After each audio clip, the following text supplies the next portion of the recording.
En los últimos tiempos hablar de cirugía plástica resulta muy interesante, un tema que a mucha gente le interesa y que por una razón o por la otra quieren estar involucrados en estos temas. Todo el mundo quiere tener un cuerpo fabuloso, ya los hombres están haciendo implantes de pecho, subiendo los músculos, eso por haraganería, por no hacer ejercicio. Pero las mujeres quieren siempre tener mejor trasero, los senos más levantados, que los años no pasen, tener un abdomen plano, totalmente plano. Así que todos los días son más comunes los temas de cirugía plástica y por eso íntimamente hay que tratarlo. Está con nosotros el doctor Fran de Jesús, que es cirujano plástico, miembro de la Sociedad de Cirujano Dominicana de Cirugía Plástica y también de la Sociedad de Brasil, de Cirugía Plástica de Brasil, con mucha experiencia sobre este tema. Buenas noches, doctor. Buenas noches. Ante todo, permíteme darte las gracias. Gracias por la gentileza, por la cortesía de invitarme. Realmente me siento sumamente honrado de estar hoy en día en tu programa y sobre todo enviar un saludo cariñoso a todos amigos televidentes que de seguro que están viendo tu programa hoy. Gracias a usted por venir. Hay muchas cuestionantes que tenemos en carpeta. Han pasado muchas cosas en República Dominicana, hay muchos hechos que lamentar y muchas preguntas que la gente vive haciéndose sobre la cirugía plástica. ¿Cuáles son las estadísticas? Para empezar por ahí, yo sé que en este país no se mide, pero más o menos en términos profesionales, la gente que está involucrada en eso sabe más o menos cuáles son los riesgos que existen en cirugía plástica. ¿Y qué pasa con las estadísticas de muerte en otros países, Latinoamérica, por ejemplo, y República Dominicana? Sí, realmente sí, creo que datos estadísticos muy difíciles, realmente. Valorar eso. Ahora hay que valorar, creo que el riesgo es el mismo que en cualquier otra cirugía. Según la Sociedad Americana de Anestesiología, valora los riesgos del 1 al 5. Es lógico que pacientes que, por ejemplo, tienen un alto riesgo porque quizás tengan problemas de diabetes, problemas, por ejemplo, diabéticos descompensados que no pueden ser operados, pacientes con anemia que tienen que estar en condiciones, pacientes, por ejemplo, con hipertensos descompensados, pacientes, por ejemplo, con problemas de tiroides. Es decir, todas estas enfermedades tradicionalmente aumentan los riesgos. Ahora, en el hecho de que, en el caso de la cirugía plástica como tal, es mucho más visible, más porque el hecho de que quizás un paciente que tiene que venir con excelentes condiciones para operarse, no es un paciente enfermo y cualquier caso que ocurra dentro de cirugía plástica puede causar un impacto, una repercusión emocional muy importante dentro de la sociedad porque no se trata de un paciente enfermo.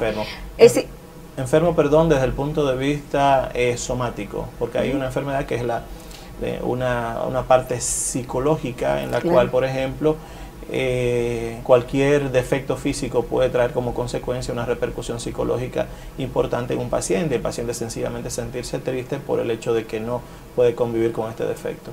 Una cosa, doctor, existe un margen de error, para decirlo así en estadísticas, es el margen de error.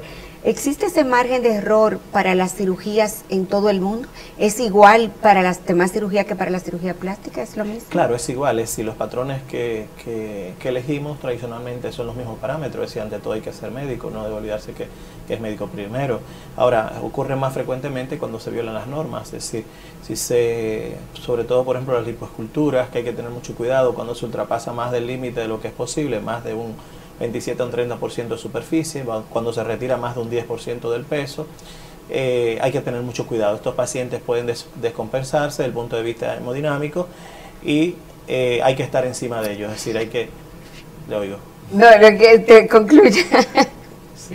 Lo que quiero decir es que entonces la cantidad de muertes que se producen y que la gente está conociendo ahora recientemente en los medios y de casos de muerte por cirugía plástica es por falta de esos cuidados. No, hay que ver que hay mucha gente que no es especialista, que no tiene información en esto y que están haciendo procedimientos continuamente, si existe el interés económico, pero creo que el conocimiento no viene por ósmosis ni por difusión facilitada y se entre en las personas. Quiere decir, por algo nosotros tenemos algún tipo de entrenamiento y a pesar de todo, es decir, hay que tener mucho cuidado porque también en manos de cualquiera puede ocurrir cualquier problema, es decir, las respuestas biológicas de los pacientes, la manera como un paciente responde es inherente o propia a sus condiciones clínicas, sus condiciones físicas, su genética, su herencia.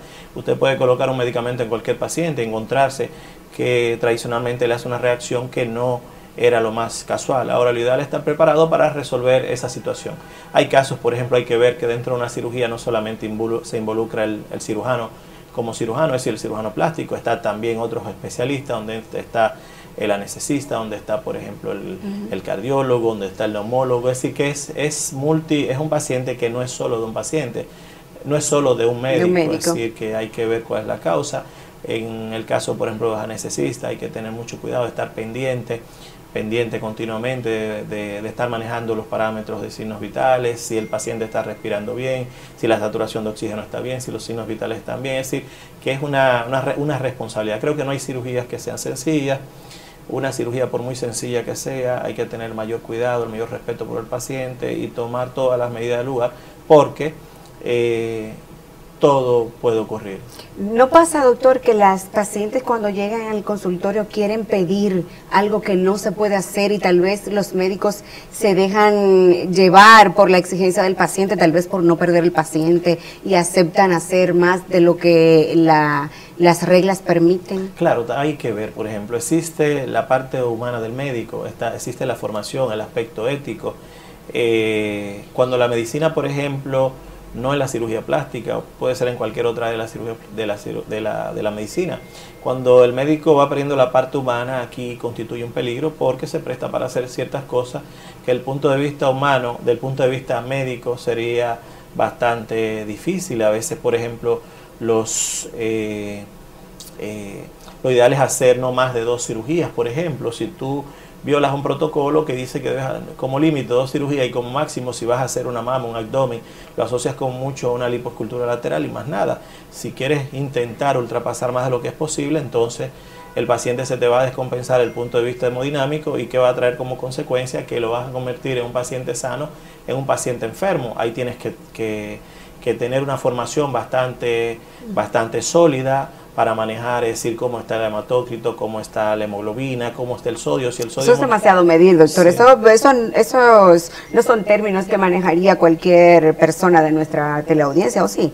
Sí, de todas maneras, por ejemplo, manejar parámetros que son que te pueden llevar la vida del paciente. Entonces, ante todo, es decir, ¿qué hace el que tiene una formación sólida o una formación, diríamos, una formación seria dentro de cirugía plástica?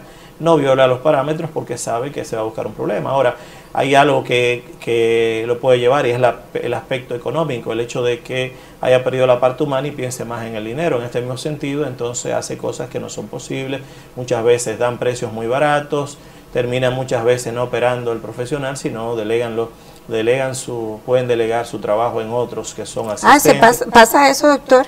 También cuando el médico pierde la parte humana, no solo es capaz de hacer todas las cirugías que el paciente quiere, sino que también Pero como dejar a un encargado, mire, resuelve sí, eso es peligroso, porque cuando tú, por ejemplo, si tú abaratas el costo, tú vas a aumentar tu volumen.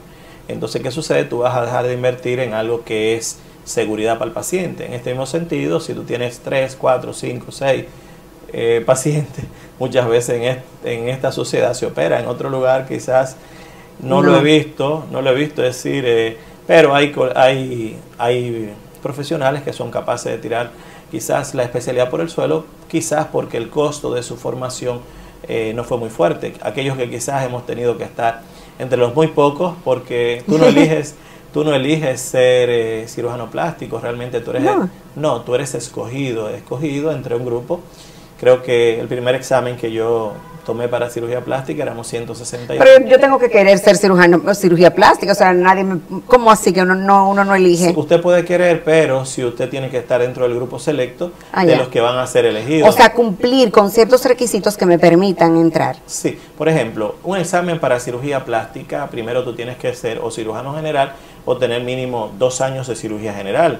Es lógico, aquellos que se aventuran a hacer procedimientos a los cuales no tienen ese entrenamiento van a cometer muchos errores porque hay problemas donde hay que saber cómo cicatrizan los pacientes, cómo se hace la hemostasia, las infecciones, las respuestas endocrino-metabólicas del trauma, de la agresión, lo que son, por ejemplo, técnicas quirúrgicas, lo que es anestesia. Entonces es como si el médico se disasociara totalmente de esto, que forma parte de su formación básica. Entonces, ¿qué sucede? Va a vivir cruzando el límite de la línea, y esto va a traer como consecuencia que aumente su margen de error. En el caso de quien conoce esto, entonces sabe que tiene que tener ciertos límites, y es así, es así. Una cosa, doctor, a veces la gente dice, la pasaron de anestesia. Eso es como muy común. No, hay que tener, decirlo. ¿Qué pasa con eso? Sí, hay que tener. Tú sabes que la anestesia es algo vital, porque realmente hay que valorar gracias a ellos, los anestesistas, es decir, nosotros podemos realizar nuestro procedimiento con toda la mayor seguridad. Pero es un trabajo bastante delicado. Tú sabes que ellos tradicionalmente tienen que valorar cómo está la parte hemodinámica del paciente, cómo está la presión, cómo está la frecuencia cardíaca, cómo está la saturación de oxígeno. Es decir, ellos tienen el paciente en sus manos. Muchas veces tú puedes estar operando tranquilo, pero tienes que tener la seguridad de que el anestesista está haciendo su trabajo y que esté en su lugar, porque en cuestiones de segundos... ¿Pero se pasa la gente de anestesia o no? Más frecuentemente creo que los problemas pueden ocurrir por exceso de sedación. Un paciente que, por ejemplo, esté colocado en una posición, por ejemplo, en descúbito ventral, es decir, boca abajo, boca abajo, mucho... Sí, ese nombre no lo va a aprender nadie, doctor. Sí, ¿usted lo puede repetir? Imagínate, decúbito ventral. Es decir, de vientre hacia abajo. Es como un niño, muchas veces que un niño tú lo colocas, y si el niño está muy pequeño tienes que tener cuidado, porque se te puede haber interferencia con la respiración, con el libre paso del oxígeno.